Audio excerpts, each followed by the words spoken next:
স্কুলে টিফিন বাক্সেই হোক কিংবা বিকেলের হালকা খিদে হাতের কাছে এই কেক থাকলে আর তো কোনো কথাই নেই। সব খিদে মেটাতে সে একাই ওস্তাদ। বিশেষ করে আমাদের 90-এর দশকের ছেলে মেয়েদের কাছে এটা একটা আবেগ। 1973 সাল থেকে আজ পর্যন্ত পশ্চিমবঙ্গের বুকে রমরমিয়ে চলছে। আজ আমি বলছি হাওড়ার নিউ বেকারির বাপুজি কেকের কথা, যেটা বাঙালির সবচেয়ে পছন্দের কেকের মধ্যে অন্যতম।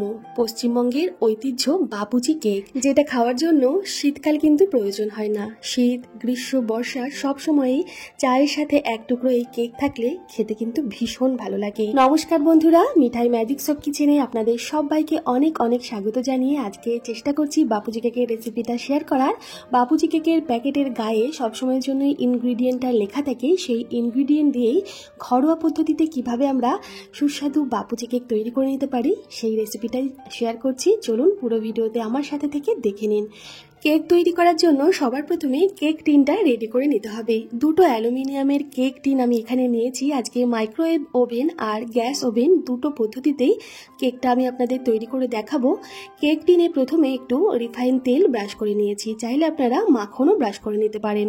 তার উপর থেকে একটু শুকনো ময়দা গুঁড়ো ভালোভাবে ছড়িয়ে কেক টিনটা রেখে দেবো সেট হওয়ার জন্য। বাপুজি কেকের এই প্রধান আকর্ষণ হলো মোরব্বা। এগুলো চাল কুমড়োর মোরব্বা নিয়েছি আমি, কিছু রং বেরঙের টুটি ফ্রুটিও নিয়েছি, আর সবচেয়ে যেটা প্রয়োজনীয় জিনিস বাদাম। আপনারা দেখবেন বাপুজি কেকের মধ্যে কিন্তু চিনে বাদাম দেওয়া থাকে, তো আমি এখানে চিনে বাদাম নিয়েছি, মোরব্বা নিয়েছি আর টুটি ফ্রুটি নিয়েছি। মোরব্বাগুলো ছোট ছোট করে টুটি ফ্রুটির সাইজে কেটে নেওয়ার চেষ্টা করছি। মোরব্বা কাটার পর আমি এখানে একটু ময়দার গুঁড়ো ছড়িয়ে দেব। দেখবেন কেক তৈরি করার সময় যে ভারী ইনগ্রিডিয়েন্টগুলো থাকে, যেমন কাজু, কিশমিশ বা টুটি ফ্রুটি, মোরব্বা, এইগুলো যদি একটু ময়দার গুঁড়ো ছড়িয়ে নেওয়া যায় তাহলে কিন্তু কেক মিশ্রণের মাঝখানেই এটা থাকে, নিচের দিকে নেমে যায় না। যেহেতু এগুলো একটু ভারী, ভালোভাবে ময়দা মাখিয়ে এটা আমি প্রথমেই রেখে দেব। ছোট ছোট দু একটা টিপস আপনারা ফলো করে কেকটা বানাবেন, দেখবেন একদম পারফেক্ট হবে। কেক তৈরি করার জন্য আমি এখানে ডিম নিয়েছি, 4 থেকে 5টা ডিম আজকে ব্যবহার করব। দুখানা বড় বড় কেক তৈরি হচ্ছে যেহেতু, তো দেখুন ডিমের কুসুমটা আলাদা করে রাখছি। একটা অদ্ভুত ঘটনা লক্ষ্য করুন, এই ডিমটায় কিন্তু কোনো কুসুমই নেই। তো আমি যেহেতু ক্যামেরায় এটা বন্দি করেছি আপনাদের সাথে শেয়ার করলাম। আপনাদের সাথে এরকম ঘটনা ঘটেছে কিনা আগে আমাকে কিন্তু কমেন্ট করে জানাবেন। আমার সাথে এইবার প্রথমবারের জন্য এমন হলো যে আমি ডিম ফাটালাম অথচ ডিমের মধ্যে কোনো কুসুমই নেই। ডিম এখানে 4 থেকে 5টা নেব, তো আমি 4টে ডিমের কুসুম নিলাম আর 5টা ডিম মানে সাদা অংশটা নিলাম। সাদা অংশটা একটা বড় পাত্রে আলাদাভাবে নিয়ে এটা ভালোভাবে ফেটিয়ে নেব। আপনাদের হাতের কাছে যদি মিক্সি থাকে, মিক্সিতেও কিন্তু এই ডিমের সাদা অংশটা দিয়ে মিক্সিং জারে এটা ফেটিয়ে নিতে পারেন। এছাড়া হুইস্কের সাহায্যে হাতে করেও ফেটিয়ে নিতে পারেন, তবে একটা মেশিনের সাহায্যে ফেটিয়ে নিলে কেকটা কিন্তু খুব সফট হবে, ভালো হবে খেতে। তারপর এখানে যখন বেশ সাদা অংশটা ভালোভাবে ফেপে যাবে, হালকা হয়ে যাবে, তারপর এখানে মিশিয়ে দেব ডিমের হলুদ অংশটা বা কুসুমটা। কুসুম দেওয়ার পর আরও কিছুক্ষণ সময় আমি এটা ভালোভাবে ফেটিয়ে নেব একসাথে। ডিমের সাদা অংশটা যত বেশি ফেটানো হবে ডিমটা তত বেশি সফট হবে, খেতে ভালো লাগবে। এরপর এর মধ্যে একটু আমাদের বাটার বা তেল দিতে হবে। আমি এখানে বাটার দিয়ে দিচ্ছি 50 গ্রাম মতন। আপনারা বাটারের জায়গায় রিফাইন তেল বা যে কোনো ভেজিটেবল অয়েল দিয়ে নিতে পারেন। একটা কাপ রেখে দেব সব মাপগুলো একই মাপে দেওয়ার জন্য। সেই কাপ মেপে 1 কাপ মতন আমি চিনি গুঁড়ো দিয়ে দিলাম। এর মধ্যেই 1 চামচ ভ্যানিলা এসেন্স দিয়ে দেব, আর তারপর সব কিছু খুব ভালোভাবে ফেটিয়ে নেব। এই ফেটানোটাও খুব গুরুত্বপূর্ণ। আপনারা অবশ্যই চিনিটা গুঁড়ো করে ব্যবহার করবেন, তাতে ফেটানোটা তাড়াতাড়ি হবে, চিনিটা তাড়াতাড়ি গলে যাবে, কেকটা তৈরি করতে খুব বেশি সময় লাগবে না। দেখুন খুব ভালোভাবে সব কিছু ফেটানো হয়ে গেলে এবার এর মধ্যে আমি ময়দা যোগ করব। যেই কাপ মেপে চিনি গুঁড়োটা দিয়েছি সেই কাপেরই 1 কাপ ময়দা আমি একটা চালনিতে ভালোভাবে চেলে দেব। ময়দাটা অবশ্যই কিন্তু চেলে দিতে হবে। ময়দাটা চেলে দিলে ভালোভাবে এটা মিক্সড হবে, ভেতরে কোনো লাম্পস পড়বে না। ময়দা দিয়ে এই ডিমের মিশ্রণটা ভালোভাবে মেখে নেওয়ার পর দেখছি যে এখানে আরও একটু ময়দা দরকার, মানে মিশ্রণটা বেশ পাতলা আছে, তাই ওই কাপেরই আরও হাফ কাপ মতন ময়দা এখানে দিলাম। দিয়ে মিশ্রণটা আমি ভালোভাবে মিশিয়ে নেব। আপনাদের যদি মনে হয় এই ব্যাটারটা খুব বেশি ঘন হয়ে গেছে, হাতের কাছে কিন্তু নর্মাল দুধ আপনারা রাখতে পারেন, মানে নর্মাল টেম্পারেচারে থাকা দুধ রাখতে পারেন। কেক তৈরি করার ক্ষেত্রে একটা জিনিস মাথায় রাখতে হবে, খুব গরম কোনো ইনগ্রিডিয়েন্ট আর খুব ঠান্ডা কোনো ইনগ্রিডিয়েন্ট কেকে কিন্তু ব্যবহার করা যাবে না। রুম টেম্পারেচারে থাকা জিনিসই কিন্তু এই কেক তৈরির ক্ষেত্রে ব্যবহার করতে হবে, তবেই কেকটা পারফেক্ট হবে। ময়দা মিশিয়ে নেওয়ার পর আমি 1 চামচ মতন বেকিং পাউডার আর 1/2 চামচ মতন বেকিং সোডা, সামান্য ময়দা মিশিয়ে আবারও মিশ্রণটার সাথে ভালোভাবে মিলিয়ে নেব। এই সময় যদি মনে হয় কেকের মিশ্রণটা খুব বেশি ঘন হয়ে গেছে, তাহলে কিন্তু একটু দুধ মিশিয়ে নিতে হবে।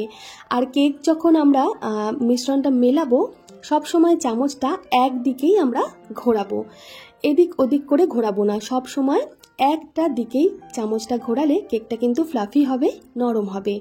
এবার এখানে আমি যে টুটি ফ্রুটি আর বাদাম আর মোরব্বার মধ্যে ময়দা মিশিয়ে রেখেছিলাম সেটা দিয়ে দিলাম। দিয়ে আবারও হালকা হাতে সব কিছু মিলিয়ে দিয়ে দেব কেক টিনের মধ্যে।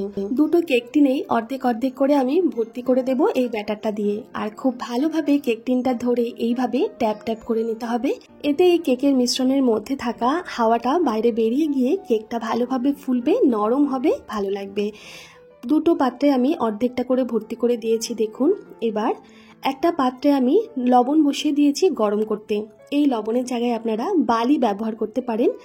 বালি বা লবণ দিয়ে 10-15 মিনিট ঢাকা দিয়ে গরম করে নিয়ে তারপর কেকের টিনটা দিয়ে ঢাকা দিয়ে আঁচটা বাড়িয়ে প্রথমে এটা বেক করে নিতে হবে 15 মিনিটের জন্য।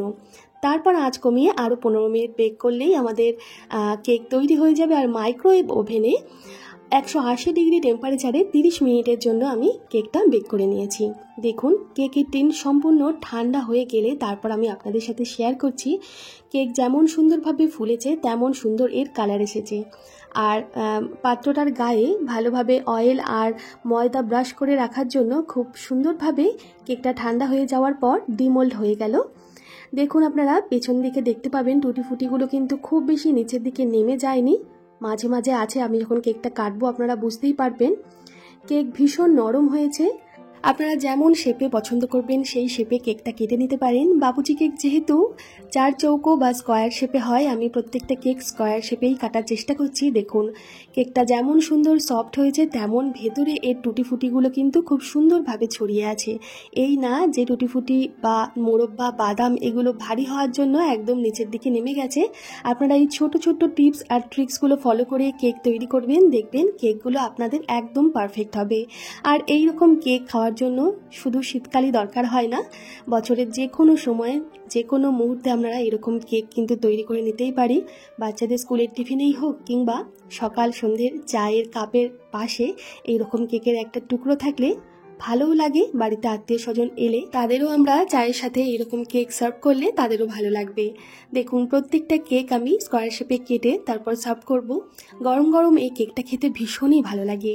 ফ্রিজের বাইরে রেখে 4-5 দিন এই কেকটা আপনারা খেতে পারেন। এছাড়া ফ্রিজেও স্টোর করে বেশ কয়েকদিন ধরে এই কেকটা আপনারা খেতে পারেন, ভালো লাগবে। বাবুচি কেকের স্বাদ অবশ্যই পাবেন এই কেকের মধ্যে। কেমন লাগলো আজকে আমার এই কেক তৈরি করার পদ্ধতি অবশ্যই একটা কমেন্ট করে জানাবেন। ভালো লাগলে একটা লাইক করে দেবেন, শেয়ার করুন তাদের সাথে যারা কেক খেতে ভালোবাসে, যারা নতুন নতুন রান্না শিখছে। সবাই ভালো থাকবেন, সুস্থ থাকবেন। ফিরে আসবো খুব তাড়াতাড়ি সহজ আর নতুন কোনো রেসিপির সাথে। আজকের মতো নমস্কার।